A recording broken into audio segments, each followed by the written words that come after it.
Kebahagiaan itu adalah absolute good cirinya.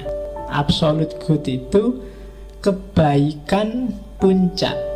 Itu kebahagiaan.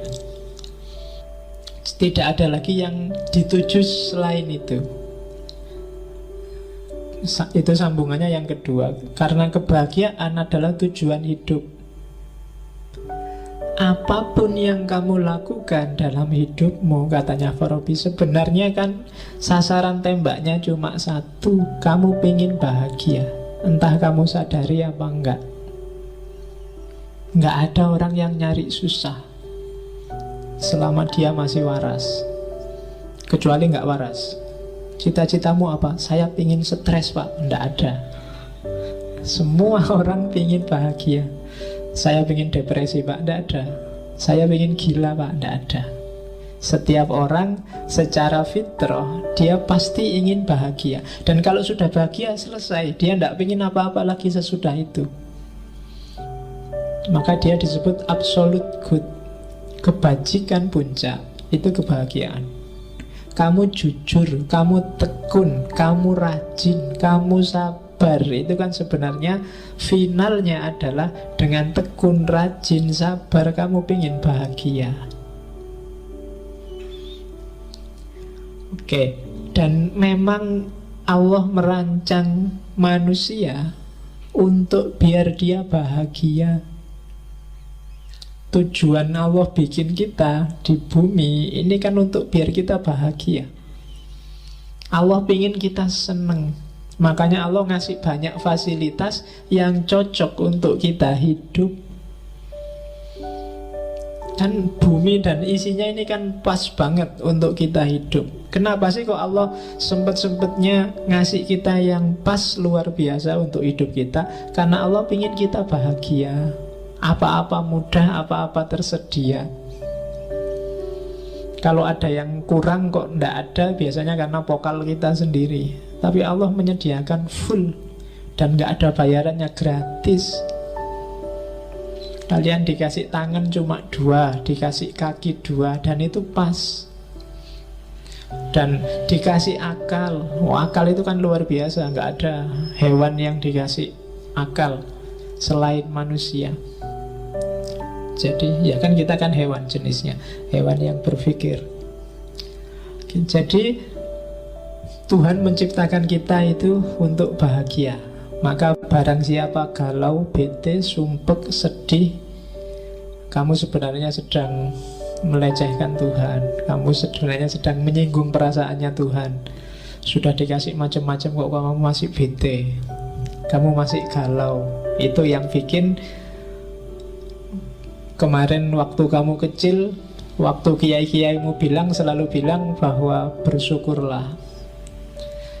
Dengan syukur nikmatmu akan ditambah. Karena seandainya akal kita normal, sebenarnya melihat semua fasilitas dari Tuhan tadi, pasti kita akan bersyukur dan bahagia. Seandainya ada masalah sekalipun, ya mungkin setiap orang tidak ada yang tidak punya masalah. Kalau di persentase, mungkin masalah hidupmu itu tidak ada 10%-nya nikmat dan kebahagiaan yang kamu dapat dari Allah. Silahkan kamu tulis nanti pulang dari sini, sebenarnya problemku itu apa sih? Tesis yang tidak selesai-selesai, atau skripsi yang tidak mulai-mulai, atau apa. Itu ke problem-problemmu kan seputar-seputar itu aja. Pacar yang nggak dapat-dapat, atau yang sejenis itu kan. Lu itu kalau di persentase dari 100% variabel hidupmu, paling nggak ada 10%-nya. Kamu masih bisa makan enak, masih bisa mandi seger, masih bisa minum teh manis, masih bisa. Banyak orang yang manis saja nggak boleh, teh juga nggak boleh, air putih banyak-banyak nggak boleh, ya kan? Tidur nggak bisa, ngerokok padahal pingin nggak boleh. Ya bukan banyak yang kayak gitu. 80% hidupmu dan dengan 20% masalah, itu ya tetap kamu harus bersyukur. Maka katanya Farabi, enggak, Allah menciptakan kita untuk bahagia. Maka jangan bikin dia tersinggung. dengan kamu tiap hari mengeluh, saya bete, saya galau, aku lagi ndak mood, aku lagi ini. Padahal apa sih yang gak dikasihin Allah padamu? Tahsilus sa'adah. Jadi capailah kebahagiaan biar Allah seneng. Kayak kalian itu loh, kalau ngasih seseorang, bantu seseorang, dan yang dibantu kok terus alhamdulillah sampean bantu sekarang hidupku beres, aku urusanku selesai semua, yang bantu kan juga seneng.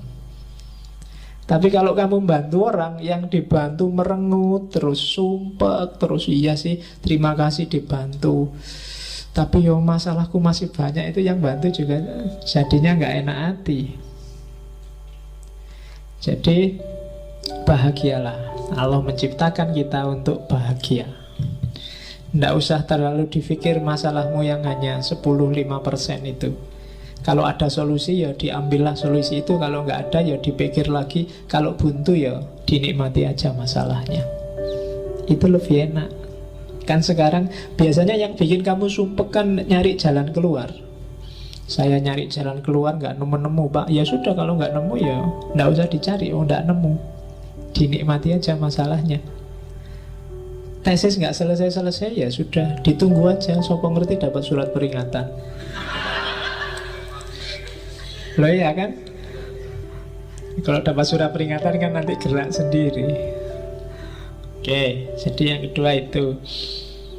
Yang ketiga rumusnya dari tahsilus sa'adah, semua yang membuat seseorang bahagia itu baik. Tapi semua yang bikin kamu galau, bete, itu kebalikannya, pasti tidak baik. Kalau tesismu nggak selesai-selesai, itu pasti tidak ada yang tidak baik yang sedang kamu jalani. Mungkin kamu males, mungkin kamu nggak tertib, mungkin kamu ogah-ogahan, mungkin kamu mismanajemen waktumu, pasti ada yang salah. Dan itu membawamu pada ketidakbahagiaan. Dan semua yang membuatmu bahagia itu pasti baik. Kok ada yang tidak baik tapi membuatmu bahagia, hati-hati, awas ketipu. Itu jebakan. Hakikatnya dia jelek. Misalnya, Pak kemarin saya nyontek, akhirnya nilaiku A Pak. Oh itu iya nilaimu A, tapi hati-hati dalam praktek hidup yang sejati, awas keliru. Misalnya kamu harusnya levelmu nggak IP 4, tapi IP-mu 4, orang anggap kamu pinter, padahal ternyata enggak. Itu bahayanya, silahkan dinikmati sendiri. Banyak bahayanya, panjang. Jadi pokoknya yang bikin kamu bahagia pasti baik. Kok kamu bahagia dengan hal yang tidak baik, itu sebenarnya bukan bahagia, atau sebenarnya itu nikmat sementara, ladzat tadi. Tapi resiko tidak bahagianya sangat panjang. Nah, oke. Saya tidak sholat tidak apa-apa itu Pak, aku tidak puasa biasa aja kan, tidak masalah. Allah juga nggak cerewet, nggak marah-marah. Nah, iyalah, kamu ngitungnya sekarang, tapi mungkin ada efek yang tidak kamu sadari. Karena ketika Allah nyuruh sesuatu, itu mungkin rahasianya tidak sekarang saat ini, tapi ada skenario yang dibikin sendiri oleh Allah untuk mekanisme hidup kita. Karena Allah pasti tidak butuh sholatmu, tidak butuh puasamu, tidak butuh zakatmu. Jadi segala yang membuat bahagia itu pasti baik. Atau kebalikannya, kalian melakukan kebaikan kok tidak bahagia ya Pak. Ketika kebaikan tidak bikin kamu bahagia, berarti ada misunderstanding, ada pemahaman dan pengetahuan yang belum kamu jumpai. Kayak di Plato kemarin, saya jujur Pak, tapi kok sumpek gini hasilnya Pak, kok malah rumit hidupku. Harusnya jujur itu bikin bahagia, tapi kok bikin aku malah galau. Ada yang keliru dalam pemahamanmu tentang kejujuran dan kebahagiaan dari jujur. Konsepmu mungkin salah. Mungkin bahagia menurutmu apa? Atau jujurmu itu jangan-jangan bukan jujur yang sejati, tapi jujur yang terpaksa. Atau pasti ada yang keliru. Pokoknya rumusnya katanya Farabi, perbuatan baik hasilnya pasti bahagia. Rumusnya di situ. Semua yang bikin bahagia pasti baik. Kalau ada yang enggak, pasti ada yang salah.